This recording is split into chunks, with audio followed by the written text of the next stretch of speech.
Okay, folks, before we begin, just a quick word. This video, it's tremendous, but some people, very sensitive people, they get upset, they cry, they say, oh no, they're being mean on the internet. But listen, it's just banter, folks. It's not serious. Nobody's going to jail, all right? Except maybe Crooked, Hillary, but we'll get to that another time. So if you're the smoking sheriff, or you're part of the Hedgehog cult, or the anti-cult, or the subcult, relax. It's just jokes, mostly. Okay, and now to guide you through this absolute mess of digital betrayal, we bring in one of the smartest guys out there. Some say the smartest, the amazing, the incredible, the Canadian with all the big words, Dr. Jordan Peterson. Yes, everybody, we're back out, we're back on the scene. Thank you, Mr. Trump, for that deeply nuanced and totally necessary disclaimer. I appreciate your continued commitment to free speech and whatever else that was.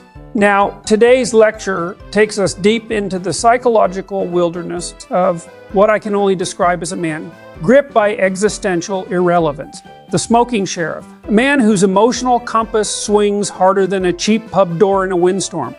What began as a bold, if completely unhinged, stand against Hedgehog Man and his ironically named cult has now spiraled into one of the most pathetic arcs of digital flip-flopping I've seen since that time. A vegan YouTuber got caught eating chicken nuggets behind a KFC. First, he hated the cult. Then he made peace with the cult.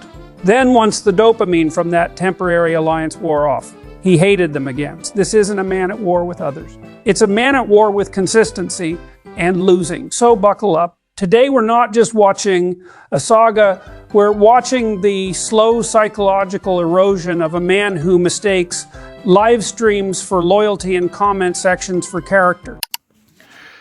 Evening, everyone. Loads of brilliant feedback from the live last night. I'll tell you what a good laugh it was. What a fucking good laugh. Everybody in there was fucking cracking. The anti-cult. Anyway, I'm going to go down tomorrow and grab some t-shirts and just have a fuck about. I've even made a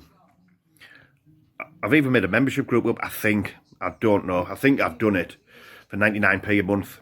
But yeah, I'm looking forward to it. We'll do the anti-cult live meeting tomorrow. I think 8 o'clock I'll set it up for. So yeah, I'm looking forward to doing that. Like I said, and so it begins. The moment of creation, the genesis of what Sheriff believes is a bold cultural movement. But what is in reality little more than a budget grift in a digital back alley, the anti-cult.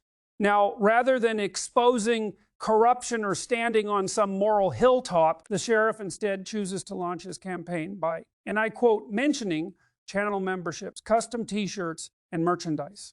Because nothing says principled resistance quite like a $12.99 cotton polyester blend with the word anti stamped across the front in Comic Sans. As he pitches this fever dream to his audience, he smiles not with confidence, but with that vacant, demented grin you'd expect from someone who just discovered how to open Microsoft Paint. A kind of sweaty, overjoyed smugness, like he truly believes he's outwitted the system by inventing a knockoff cult to monetize his envy. there was once a little man called Creepy. Anyway, Creepy started off doing really well. And what he was doing, he was killing all his competition because he had the most subscribers and the most views.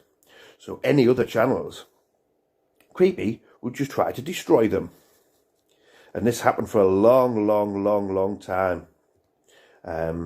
He had, like I say, he had the creepy friends, the creepy crew, the cult. Sheriff's hate arc hits turbo. The content gets louder, the claims more desperate, and the hypocrisy, practically radioactive. He starts calling Hedgehog Man creepy, this from a man who looks like he's not allowed within a 1 kilometer radius of a bouncy castle without written permission. Honestly, it's like watching a bin fire accuse a matchstick of being flammable.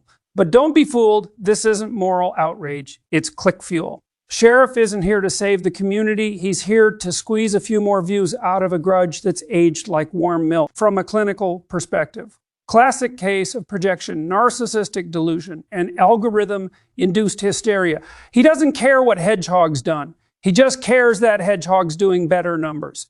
This is outrage cosplay.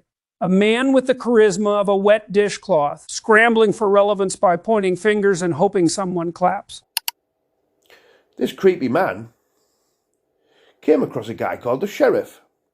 The sheriff stood there and walked forward and said, "No, creepy, this can't happen anymore.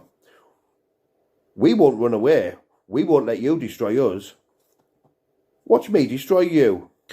Walking around, pretending he's looking for Craig. Creepy Craig, Hedgehog man. I'm allowed to call him creepy because he's my mate now. And now the inevitable twist. Right as another dip in views hits, the sheriff suddenly pivots. After weeks of bile, merch, and monetized tantrums, he's no longer attacking Hedgehog Man. He's defending him, complimenting him, practically tongue-bathing the same man he called a danger to society. It's not growth. It's not peace. It's cloud survival. He's gone from cult slayer to content sim, all because the outrage stopped working. This isn't resolution, it's reputation necrophilia. He's dragging the corpse of a feud back into frame, whispering apologies and hoping for a viral moment clinically. Classic narcissistic mirroring. No principles, just shape-shifting to stay relevant. Sheriff's identity changes more than his thumbnails. And that's saying something. It's desperate, it's shameless.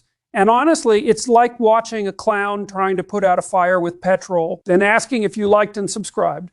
Craig's just texted. He's running a little bit late. He's just been out for food, so he's going to be about another 10 minutes or so.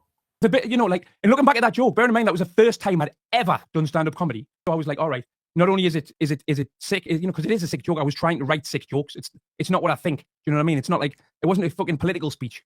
I was trying to think of the most disgusting things I could think of. The thing is, I don't know where I'm probably going to shoot myself in the foot here. I thought it was quite funny, me, right? I know you've told us that before, but I didn't want to say anything. Well, obviously, I had to have a go at you because we were fucking arguing at the time. Well, that's and now we reach the moral core of Sheriff Crusade. The infamous joke Hedgehog Man made about the Monster Huntley victims. Tasteless. Yes, a joke clearly, but this, Sheriff claimed, was the line. The righteous trigger for his anti-cult uprising until it wasn't. Because in this cozy live stream, arm in arm with the same man, he once branded a monster. The sheriff casually admits he found the joke funny all along. He only took issue with it because they were beefing. That's not outrage. That's not morality. That's pure opportunism dressed as principle. And when the views dried up, he didn't just bury the hatchet. He licked Hedgehog Man's boots clean on camera, grinning like he'd just been offered a guest slot on Big Brother. From a clinical lens, it's not just hypocritical, it's pathetic. A man so desperate for relevance, he'd grovel to someone he once called dangerous, just for another handful of algorithm crumbs. See the clip of Brett May shouting and screaming in the car. They just filled somebody in. But then Hedgehog Man has done a video slating Brett. I know that's what Hedgehog Man does, slates Brett all the time and that, but he's making things up. Craig's making things up. He's only on licence on a Sunday, a Tuesday and a Thursday. Yeah, Craig, give over. But you can't make lies up about people. But don't make lies up because it don't make you look good. In Sheriff's latest desperate gasp for relevance, he's now calling Hedgehog Man a liar again. Whether this signals another spin on his 360-degree hate carousel is anyone's guess, but the pattern's well established. Meanwhile, he's also spreading nonsense like Brett May, only being on jail license 3 days a week. A claim so bizarre it sounds like it came from a fortune cookie in a crack den. At this point, it's obvious. When the views dip, Sheriff scrambles for a new villain, but no one's buying it anymore. The anti-cult flopped. The peace arc bombed. And now all he's got left is low-co status in the clown world universe. Until next time, this is Dr. Peterson, and I'm out.